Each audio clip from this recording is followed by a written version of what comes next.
Everyone in our YouTube channel success stairs. ये हमारी electrostatic पे थर्ड वीडियो है। इसमें करेंगे हम Coulomb's law, similarity dissimilarity between Coulomb's force and gravitational force, और एक दो न्यूमेरिकल करेंगे कूलम्ब्स लॉ पे। तो स्टार्ट करते हैं कूलम्ब्स लॉ से।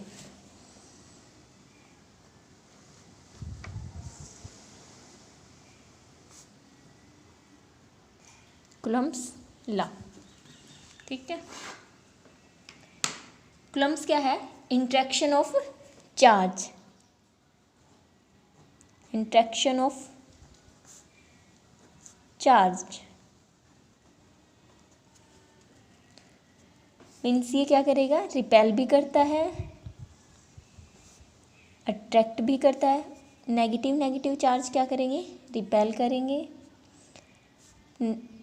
पॉजिटिव पॉजिटिव चार्ज भी क्या करेंगे? रिपेल करेंगे। और positive negative charge means opposite charge क्या करेंगे? अट्रैक्ट। तो कूलम्ब्स फोर्स में क्या करेंगे हम? कूलम्ब फोर्स क्या बताता है हमें कि जो चार्ज हैं वो कितने फोर्स से रिपेल कर रहे हैं या कितने फोर्स से अट्रैक्ट कर रहे हैं। तो कूलम्ब्स लॉ में हम यही निकालेंगे, फोर्स निकालेंगे कि कितने फोर्स से वो क्या है? रिपेल कर रहे हैं और कितने फोर्स से वो अट्रैक्ट कर रहे हैं, ठीक है। जैसे कि हम देखते हैं यहाँ पे हमने कोई सिमिलर चार्ज लिया Q1, यहाँ पे Q2, ठीक है। इनके सेंटर के बीच की डिस्टेंस है R। तो यहाँ पे क्या है? ये सिमिलर चार्ज है तो क्या करेंगे? रिपेल करेंगे। ये रिपेल होगा F1 2 F1 Q1 रिपेल होगा Q2 की वजह से, तो यहाँ पे फोर्स कितना होगा? F1 2। और ये वाला चार्ज रिपेल करेगा Q1 की वजह से, तो ये क्या होगा? F2 1, ठीक है। F क्या है यहाँ पे? F एक्स किसके अलोंग एक्ट्स कर रहा है?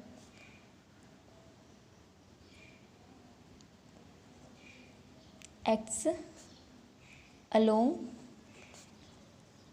Line joining centre of two charge. F क्या है? F एक्ट कर रहा है किसके बीच में? जो दो चार्ज है उनको जो लाइन ज्वाइन कर रही है वहाँ पे एक्ट करेगा फोर्स। तो F क्या है? F किसके इक्वल होगा? F यहाँ से रिपेल हुआ फोर्स, सॉरी चार्ज यहाँ से रिपेल हुआ तो किस फोर्स से हुआ? F12, तो F12 के इक्वल होगा। और सिमिलर इक्वल होगा ये, इतना ही फोर्स यहाँ पे लगेगा और सेम फोर्स यहाँ पे, मतलब इतने ही फोर्स से तो Q1 रिपेल होगा और उतने ही फोर्स से Q2 रिपेल होगा। तो ये क्या हो जाएगा? F2 1 वेक्टर फॉर्म में आ जाएंगे यहाँ पे, ठीक है। फोर्स क्या है? ये तो हमने 11th में भी देखा है। फोर्स प्रोपोर्शनल है टू प्रोडक्ट के चार्ज के प्रोडक्ट ऑफ चार्जेस, ठीक है। अब प्रोपोर्शनल है Q1 इंटू Q2 और अब प्रोपोर्शनल है किसके? R डिस्टेंस के, इन्वर्सली प्रोपोर्शनल होगा डिस्टेंस के स्क्वायर के, ठीक है। तो यहाँ से क्या हो जाएगा? F जो है प्रोपोर्शनल हो जाएगा Q1 Q2 upon R square, ठीक है। जब ये प्रोपोर्शनलिटी कांस्टेंट हटाएंगे तो यहाँ पे कोई भी कांस्टेंट आ जाएगा, प्रोपोर्शनलिटी हटाएंगे तो प्रोपोर्शनलिटी कांस्टेंट आ जाएगा। तो F इक्वल हो जाएगा K Q1 Q2 upon R square, ठीक है। F किस पे डिपेंड करेगा? F डिपेंड करेगा मीडियम पे।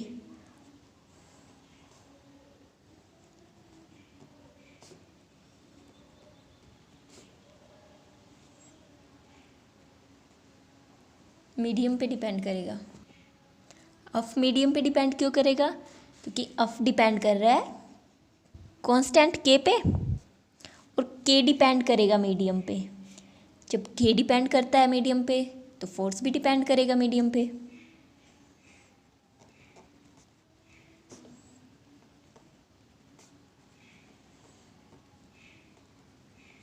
फोर्स जो है वो डिपेंड कर रहा है किसके, के पे, और के डिपेंड कर रहा है मीडियम पे।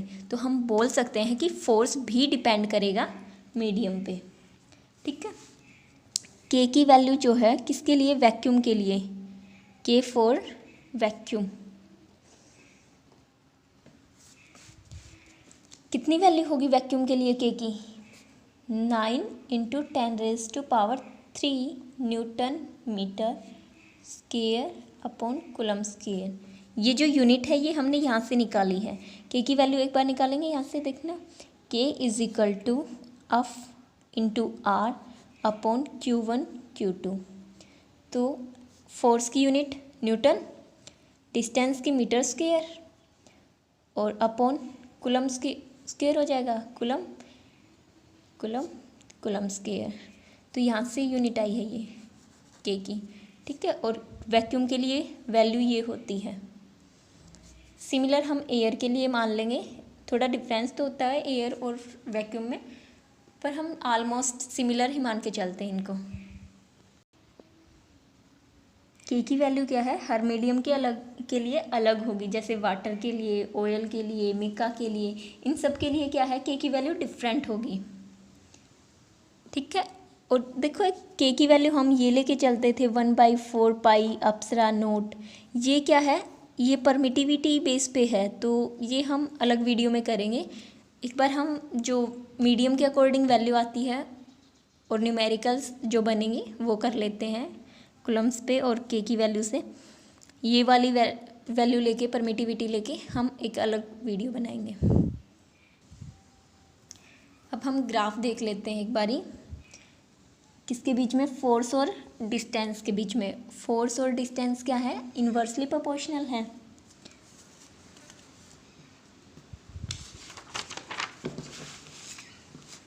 फोर्स और डिस्टेंस क्या है, इन्वर्सली प्रोपोर्शनल। फोर्स प्रोपोर्शनल है डिस्टेंस के स्क्वायर के।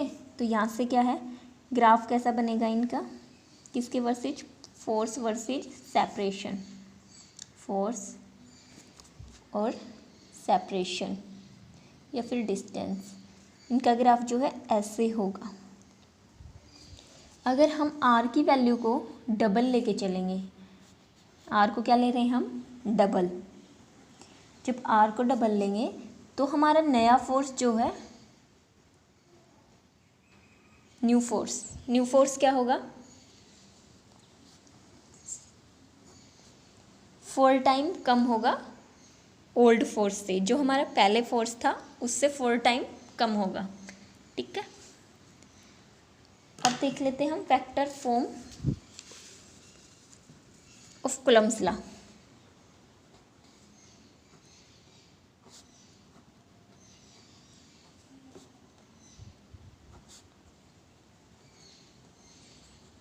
Vector form of Coulomb's law. ठीक है, तो कूलम्स लॉ में क्या होता है, 2 चार्जेज होते हैं, Q1 Q2 पॉजिटिव हैं ये, इनके सेंटर के बीच की डिस्टेंस R। ठीक है, और ये जो है रिपेल करेगा, Q1 सिमिलर चार्ज है तो ये क्या करेगा, रिपेल करेगा किस फोर्स से, F12 से। 1 जो है चार्ज, फर्स्ट जो है वो चार्ज सेकंड से क्या कर रहा है, रिपेल कर रहा है, सेकंड की वजह से रिपेल कर रहा है। तो फोर्स कितना होगा, F12, और सेकंड चार्ज जो है वो फर्स्ट चार्ज की वजह से रिपेल कर रहा है। तो यहाँ पे आ जाएगा F21। ठीक है, अगर हम इस डायरेक्शन में चल रहे हैं तो हमारी डिस्टेंस की वेक्टर फॉर्म क्या आएगी, R1 माइनस R2 वेक्टर। 2 से 1 की तरफ जा रहे हैं तो फाइनल माइनस इनिशियल होगी। अगर 1 से 2 की तरफ जा रहे हैं तो R2 माइनस R1। इस डायरेक्शन में हमारी इनिशियल क्या हो जाती है, इस डायरेक्शन में इनिशियल हो जाती है हमारी r1 और फाइनल हो जाती है r2। तो इस डायरेक्शन में वेक्टर फॉर्म डिस्टेंस की ये बनेगी, और जब q2 से q1 की तरफ जाएंगे तो r1 माइनस r2। ठीक है, तो अब 1 2 क्या आएगा यहाँ से, फोर्स, फर्स्ट पे फोर्स, फर्स्ट चार्ज रिपेल करेगा सेकंड की वजह से, तो कितने फोर्स से करेगा, तो k q1 q2 upon r। अगर ये निकल जाता है तो हमारा ये तो आ ही जाएगा अप टू 1, क्योंकि ये तो सिमिलर फोर्स से ही रिपेल करेंगे। ठीक है, और एक बात हमेशा याद रखना, किसी भी वेक्टर की जब डायरेक्शन देनी हो ना हमें, तो उसका क्या निकालते हैं, यूनिट वेक्टर निकालते हैं। और यूनिट वेक्टर क्या होता है,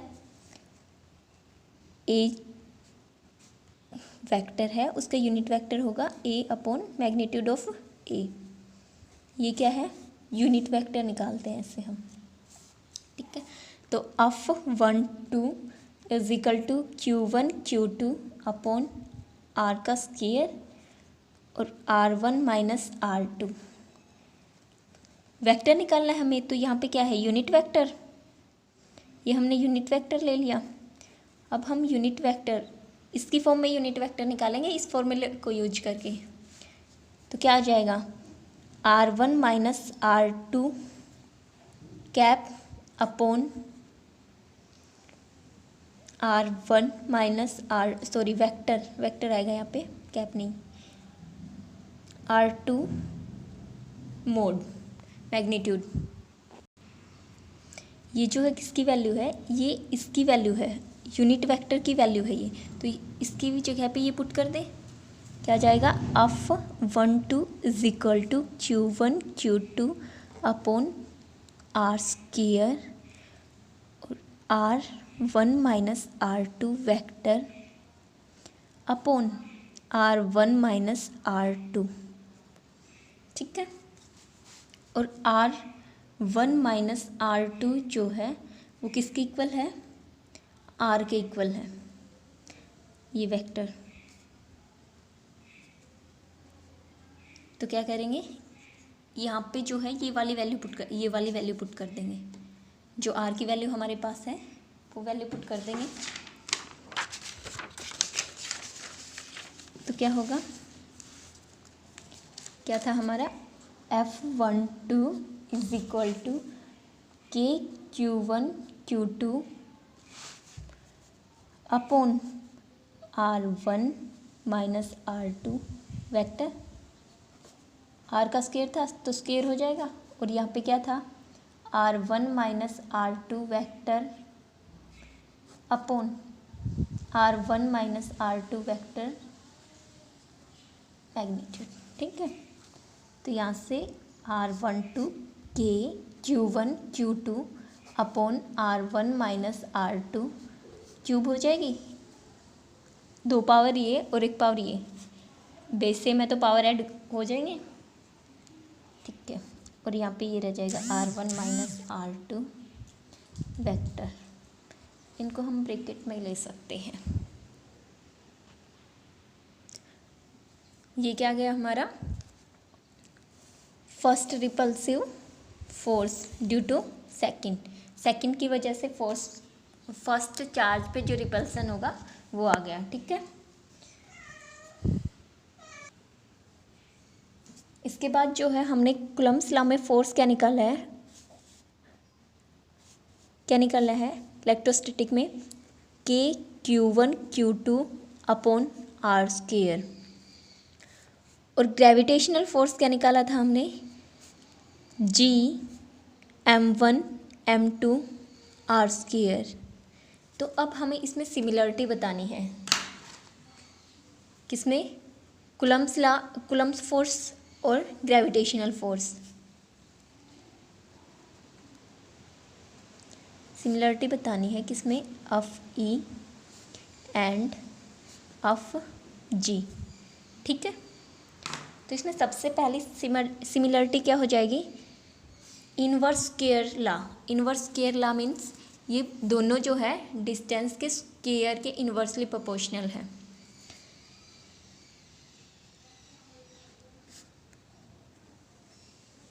इन्वर्स स्क्वायर लॉ मीन्स अब प्रोपोर्शनल है किसके, 1/r² के।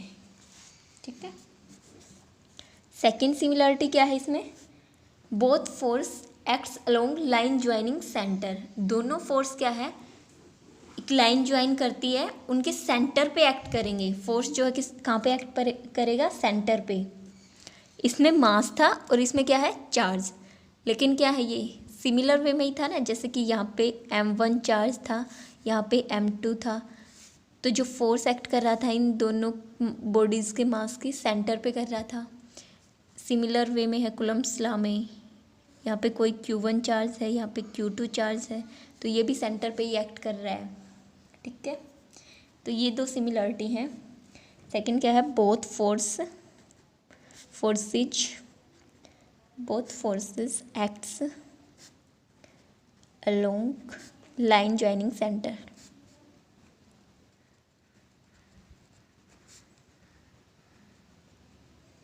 ठीक है। और अब देखते हैं हम इसमें डिसिमिलरिटी या डिफरेंस। डिफरेंस बिटवीन, किसमें डिफरेंस बताना है, Fe and G, gravitational force और कूलम्ब फोर्स में। ठीक है। तो इसमें फर्स्ट डिफरेंस क्या है, जो ग्रेविटेशनल है वो क्या है, ऑलवेज अट्रैक्टिव है, और Fe कूलम्ब्स लॉ जो क्या है, अट्रैक्टिव भी है और रिपल्सिव भी। तो इसमें यही फर्स्ट डिफरेंस क्या है, यही है। Fe जो है वो क्या है, repulsive as well as attractive.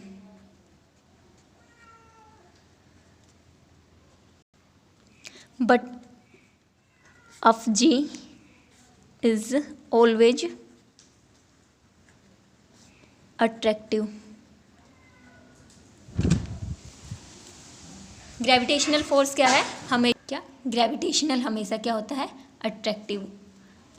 G is always attractive. Second क्या है, G जो है वो क्या करता है, G is independent on medium. G क्या है, मीडियम पे डिपेंड नहीं करता। लेकिन जो ये है Fe, या फिर बोल सकते हैं K क्या करता है, K is depends upon medium. ये क्या है, ये मीडियम पे डिपेंड करता है K, और G क्या है, मीडियम पे डिपेंड नहीं करता। G की जो है फिक्स वैल्यू है क्या, 6.67 into 10⁻⁻11 newton metre square upon kilogram square. ठीक है। और K की वैक्यूम के लिए क्या वैल्यू होती है, K की वैक्यूम के लिए value 9 into 10⁻9 newton metre square और कूलम्ब स्क्वायर। ठीक है। इसके बाद देखते हैं हम एक क्वेश्चन देखेंगे। अब हम किस पे बेस है, कूलम्ब्स लॉ पे।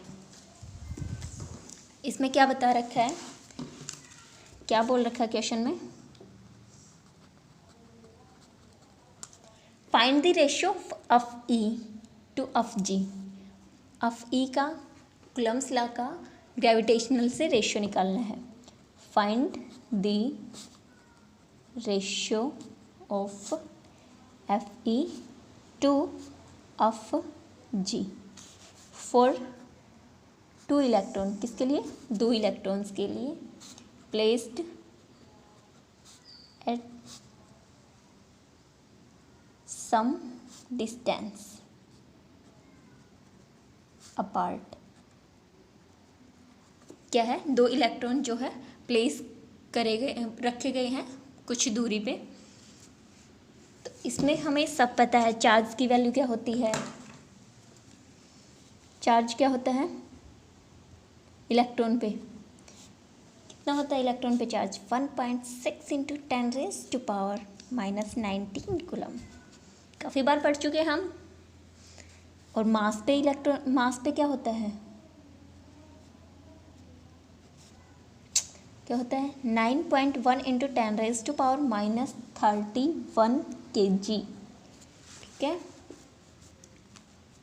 और इसके बाद हमें के की वैल्यू पता है वैक्यूम के लिए कितनी होती है, 9 into 10⁻9 newton metre square upon coulomb square. G की वैल्यू पता है, जी की वैल्यू तो फिक्स होती है 6.67 इंटू 10⁻11 न्यूटन मीटर स्क्वायर और किलोग्राम स्क्वायर। ठीक है। अब हमें इन सब की वैल्यू पता है हमें। अब क्या है, सॉल्यूशन निकालेंगे इसका। ये वैल्यू हमें इसमें यूज करनी पड़ेगी क्वेश्चन आंसर में, इसका सॉल्यूशन निकालने में। तो हमने पहले इन वैल्यू को लिख लिया। अब देखते हैं हम एफ ई जो है किसके इक्वल होता है, K Q1 Q2 upon R square. और एफ जी किसके इक्वल होता है, G M1 M2 upon R square. तो आर से तो आर कैंसिल आउट हो जाएगा जब हम करेंगे F E upon F G. तो क्या K Q1 Q2 upon R square upon G M1 M2 upon R square. तो आर स्क्वायर से आर स्क्वायर कैंसिल आउट, क्या हो जाएगा के Q1 Q2 upon G M1 M2। ठीक है। अब क्या करेंगे हम, इनकी वैल्यूज़ पुट करेंगे। तो यहाँ से क्या होगा, F E upon F G is equal to हो जाएगा K Q square upon G M square. तो इनकी वैल्यू भी हमारे पास है और इनकी भी, सभी की वैल्यू को पुट कर देंगे। कितनी है के की वैल्यू वैक्यूम के लिए, 9 इंटू 10⁻9। और इसकी वैल्यू कितनी है क्यू स्क्वायर की, 1.6 इंटू 10⁻⁻19 स्क्वायर है तो स्क्वायर हो जाएगा अपॉन जी की वैल्यू 1.67 इंटू 10⁻⁻11 इंटू क्या हो जाएगा, एम की वैल्यू कितनी है, एम की वैल्यू 9 इंटू 10⁻31 और इसका क्या स्क्वायर। जब इन सब को हम सोल्व कर लेंगे तो हमारा आंसर किसके अप्रोक्स आएगा, 10 की पावर 42, जिसको हम अप्रोक्सीमेट लिख सकते हैं 10 की पावर 40। तो इस क्वेश्चन का हमारा सॉल्यूशन हो जाएगा 10 की पावर 40। इसके बाद आते हैं हम नेक्स्ट क्वेश्चन पे। नेक्स्ट क्वेश्चन में क्या बोल रहा है, क्वेश्चन सेकंड क्या बोल रहा है, क्वेश्चन सेकंड में ए charge Q is divided, A charge Q is divided into 2 parts. Charge को कितने पार्ट में डिवाइड किया गया है, 2 पार्ट्स में। Such that when these 2 parts